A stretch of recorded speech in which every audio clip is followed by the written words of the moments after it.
Nepal parliament ఎన్నికల ఫలితాలు ఆ దేశపు ఎన్నికల కమిషన్ అధికారికంగా ప్రకటించింది. ఈసారి నవతరం వచ్చింది. కమ్యూనిస్టుల పాలన అక్కడ కూడా అంతమైపోయింది.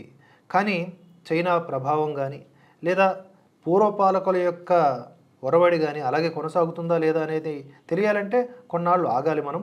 అయితే దీనికి సంబంధించిన అప్డేట్ చూసుకుంటే ఈ ఎన్నికల్లో నవతరం రాజకీయ పార్టీ అయినటువంటి రాష్ట్రీయ స్వతంత్ర పార్టీ ఆర్ఎస్పి అద్భుతమైనటువంటి విజయం సాధించింది. మొత్తం 275 సీట్లకు గాను పార్లమెంట్లో ఈ పార్టీ 182 స్థానాలను గెలుచుకొని సొంతంగా ప్రభుత్వాన్ని ఏర్పాటు చేసేందుకు అవసరమైనటువంటి పూర్తి మెజారిటీ 138ని దాటి సంపాదించింది. ఇక ఈ పార్టీ ప్రధానమంత్రి అభ్యర్థిని కూడా ప్రకటించింది.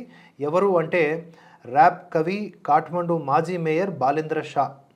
ఇంతకుముందు ఏలినటువంటి కమ్యూనిస్టు పార్టీలు నేపాలీ కాంగ్రెస్ ఈసారి ఘోరమైనటువంటి పరాజయాన్ని చూశాయి. నేపాల్ కాంగ్రెస్కు అక్కడ వచ్చినటువంటి సీట్ల సంఖ్య 20, కమ్యూనిస్టు పార్టీలకు కూడా అతి తక్కువ సీట్లు వచ్చాయి. ఇక ప్రస్తుతం గెలిచినటువంటి ఆర్ఎస్పి పార్టీ నవతరం పార్టీగా పిలుస్తూ ఉన్నప్పటికీ కూడా ఇది పాత కమ్యూనిస్టు లేదా పాత కాంగ్రెస్ భావజాలాలకు భిన్నంగా వెళ్తుందా లేదా అంటే యాజ్ ఆఫ్ నో వెళ్తుందనే అంటున్నారు. గుడ్ గవర్నెన్స్, సుపరిపాలన దిశగా అవినీతి నిర్మూలన, వ్యవస్థాగత మార్పు ఇత్యాది ఎజెండాలతో వచ్చింది కనుక అనుకుంటున్నారనమాట. ఇక ఇక్కడ ఒకప్పుడు నేపాల్ హిందూ దేశంగా ఉండేది, దాన్ని కూడా సెక్యులర్ దేశంగా మార్చారు కనుక మరలా ఆ దేశాన్ని హిందూ దేశంగా మారుస్తారా లేదా అనేది కూడా చూడాలి. వీరు ప్రధానంగా అంటే ఇప్పుడు గెలిచినటువంటి ఆర్ఎస్పి పార్టీ వాళ్ళు ప్రతిభావంతుల పాలన, దేశాభివృద్ధి ఇత్యాది అంశాల మీద దృష్టి పెట్టారు. మునుపటి కమ్యూనిస్టు ప్రభుత్వాల వైఫల్యాలు, ఆర్థిక సంక్షోభం పట్ల విసిగిపోయిన ప్రజలు వీరిపైన మొగ్గు చూపించారు.